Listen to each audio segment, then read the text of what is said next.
Yes, my people, what you man telling me? So remember gold, I mean not gold, NQ. We traded from this high to this low, and at the time, a lot of people would have been bearish, right? Which is very obvious.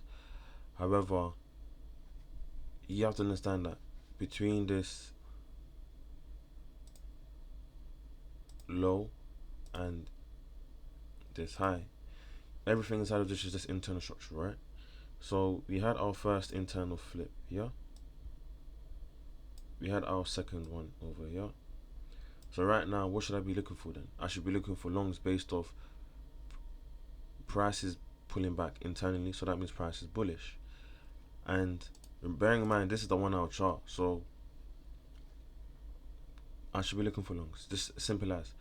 So I mean, this was from yesterday. But if you was looking for a trade based off yesterday, then this is easily a 1, 2, 3 price beats 4, 5.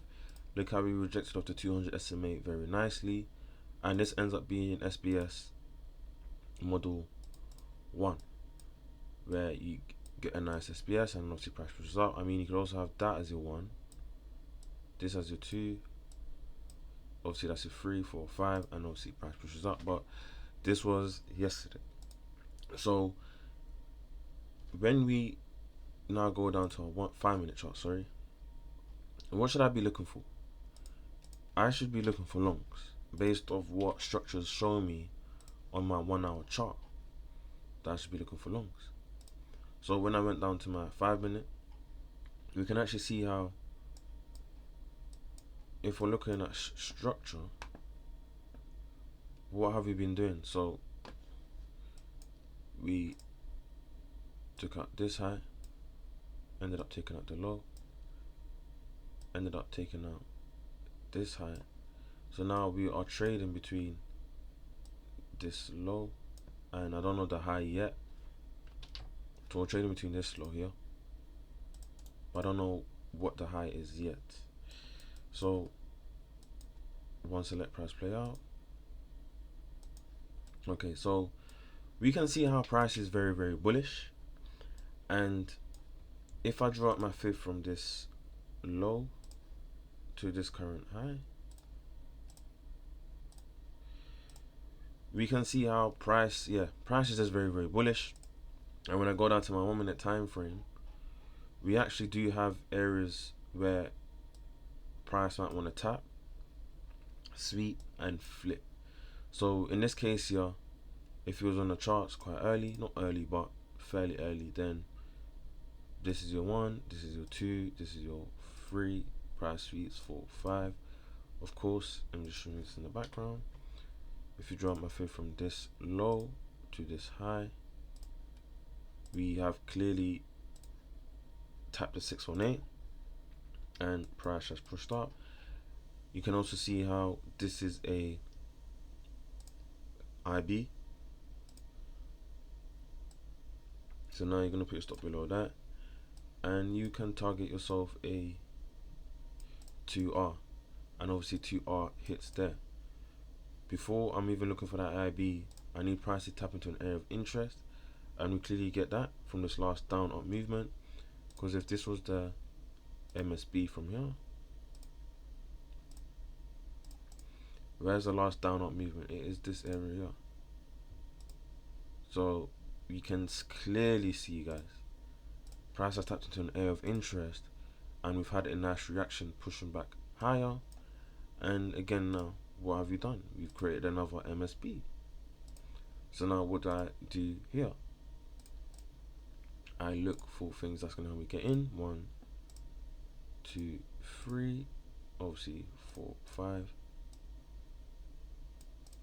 So in this case here, what have we done? We have potentially created a double bottom.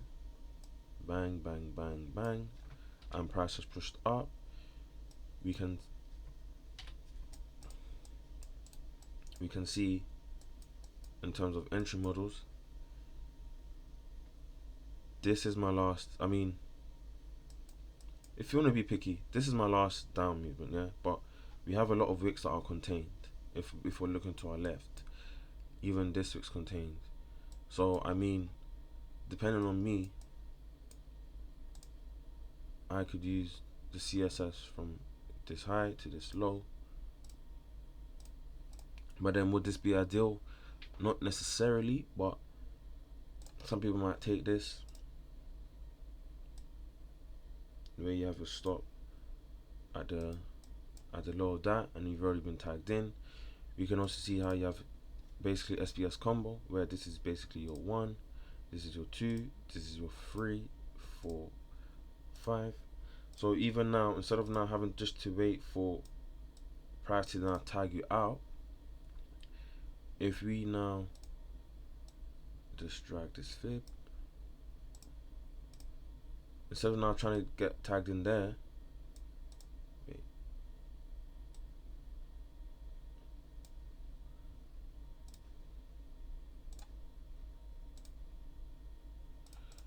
now your 618, you're now tagged there.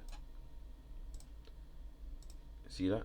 And now if I do the classic fib, you can see how 1-to-1 hits, and obviously 1.6R also hits. So that's come from having your bigger SPS, and then within that you had SPS combo, and then that could have been you done for the day. You know, look how simple that was. It was a beauty, right? You know, and obviously you have things like trendline break that you might be looking at, so forth and so forth. So already that's 2 winners that you could have caught for gold.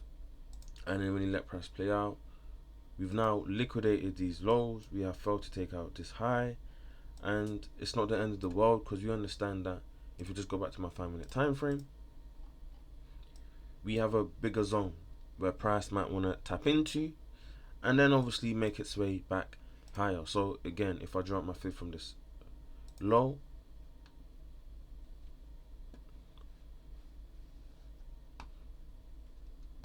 so if I draw my fib from this low to this high, we can see price has at least tapped the 382 level, because you understand that price doesn't need to tap into the 618. Price doesn't need to tap into the 50%. Sometimes it will just tap the 382 level or the 0.3 level, as what Dave uses, and then price will just shoot back up. And in this case now, in terms of SBS, if I just move everything quickly, now we have this as my 1, this as my 2, this as my 3. We've already swept 4, 5.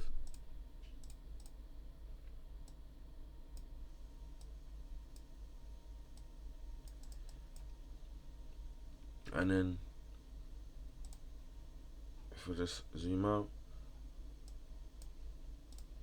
to 5-minute, actually let me go back to the 1 to see what's going on.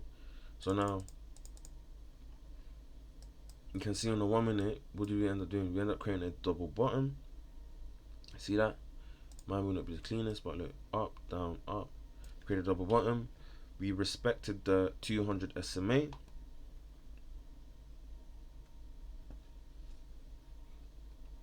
We've even had a IB, and then now obviously I say just target a 2R.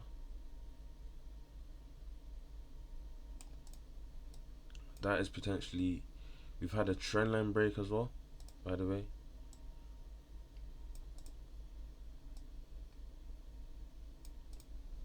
So when you go back to your 5 and you let price play out, that also wins with flying colors, and it is still the same thing in terms of we had our 1, we had our 2, we had our 3, we had our 4, and then we also had our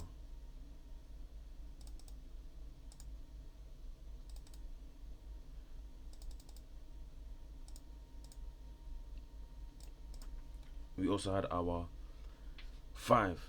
So yeah, like it was a good trade to take. It was an A-star. I wouldn't say it was A-star, but it tapped a level where price was good enough. I understand that I might get liquidated, and if that's the case, then this ends up being my 1, this ends up being my 2. We have a new higher high, so this ends up being my 3, 4, 5, where I'll just wait for price to sweep these, and then I'll trade the trade higher. Or if I have rules where I'm only waiting for price to mitigate a certain level, then in this case I just don't take the trade, and you just wait for the setup to come to you. Remember, you don't have to force a trade, you don't have to get in the trade. But when you see things that after over time, when you've just seen things happen over and over again, it just becomes second instinct to, oh, you know what, I'm gonna take that. And whether I lose or win, it doesn't matter, because I have a stop in place. I already have taken, and I've already accepted that, cool, if I enter this trade, I already know that I might potentially lose 2 bills, 300, whatever it may be. But as long as I've accepted the risk, then what's the big issue? You know what I mean? And obviously, if I just close out, because obviously we've just about gone past the trading time, you can see how price is continuing to make higher highs and higher lows. So in this scenario here, what have you done? Let me just clear my charts. What have you done? We have now taken out this high. I know some people might use this one here, doesn't really matter. And either way, you got your 1, you got your 2, you got your 3. What happened? Price sweeps for 5. Again, if you're using a fib from this low to this high, then of course you get tagged in, and then you get your 1.6R. If you're using it from this low here, then you don't get tagged in, unfortunately. But what happens? We tap the 382 level. So can you see how when you have things put in place, you're not always going to get the perfect setup, but as long as we're following the SMA, as long as we're following structure, then what's the worst that could happen? Because at the end of the day, if this wants to continue down, then you understand that this is my 1 now, this is my 2, this is my 3, 4, 5. When I'll just wait for price to sweep these lows, and then I will look for price to potentially tap into this area of interest here, and then I'll start looking for a trade that pushes me back higher. And that's it really, guys. I hope you understood that. If you have any questions, please let me know. But always remember that victory belongs to the most tenacious. And wherever you're in the world, I'm wishing you guys a good morning, a good afternoon, a good evening, and a good night. And I'll see you guys on Monday. Peace. Ciao. Adios.